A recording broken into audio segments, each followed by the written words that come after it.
Hey you guys, this is Rafael Eledge from Relics.com in Savannah, Tennessee. It's January, the weather broke for us today. It's 60 degrees, so I thought what better place to go than Shiloh Battlefield. And I wanted to talk about one of the cannons that's always been my favorite. When you drive through Shiloh Battlefield, it's easy to miss one of the rarest cannon that you will ever see.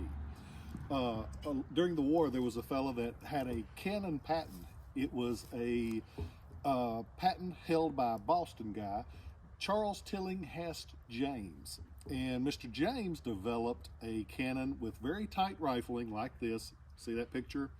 But he had very tight rifling in the cannon, and he developed his own shell, the famous James shell that looks like this. You'll see those occasionally, but he also had cannons. Most of them are bronze guns. The last one that they made is this gun. You drive by and you're like, oh, it's an ordnance rifle, because an ordnance rifle Civil War production looks very, very similar, except the rifling is different. It's both they both are dark in color because they're not bronze. Those ones that are pretty green or bright shiny are bronze guns. These are not. This one has cool rifling. It has the little lathe at the end. But the main thing that you look for on these when you're driving by, it'll look just like an ordnance rifle except the center. The center has a reinforcement ring that is different on a James than it is on the regular ordnance rifle. But other than that, the profile is very similar because it was just a simply made gun, cool rifling. But there are just a few of these in existence. Two of them are here in Shiloh Battlefield. And we got cars going by because nobody knew I was doing this. I didn't know I was going to do this till 10 minutes ago. But it's a wonderful cannon. It's one of the very few places that you'll ever see these. So when you come to Shiloh, you want to be sure to look for a, if I remember correctly, it is the Type 4 James rifle.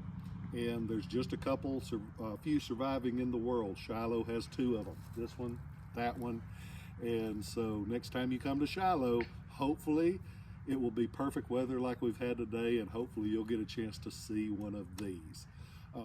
Because if you notice, it has that tight James rifling, lots of lands and grooves.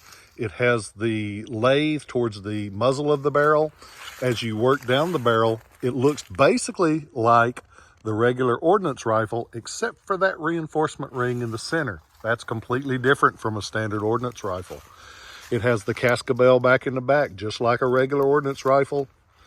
These holes in the back, you'll see those a lot. Those are for a sighting device, and you also have the touch hole that set the cannon off. This is a Type 4, if I remember correctly, James rifle.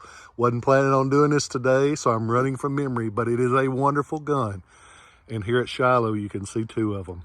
The most amazing battlefield in the country. If you get a chance to visit, winter is a perfect time because there's absolutely nobody here most of the time except you and the deer. And luckily here at Shiloh, we have plenty of ordnance rifles as well. That way you can see kind of the comparison. The rifling is different, not as many lands and grooves. These are really well marked where the James rifle isn't. These was made by the Phoenix Ironworks Company. And it's smooth all the way back to the cascabel. You can see the US up on the top, which isn't there on the James.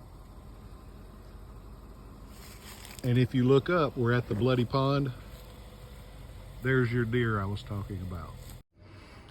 Hey, you guys, thought you would like something a little bit different. If you get a chance to make it to Shiloh, it is a wonderful place to be. If you love cannons, you're going to see styles there that you won't see anywhere else. It's my favorite place. I'm a little partial, but I thought you guys might like something different. I hope you guys are well. Remember to be kind to people. It's supposed to turn cold next week if it's not where you're at. Remember that there are a lot of people out there that warmth is an important thing. The most requested item at homeless shelters are socks. We take those for granted a lot of times, but a little gift like that could make a lot of difference if you don't have any. So think of those other people. I hope you guys are well. Remember, you're loved. We'll catch you next time.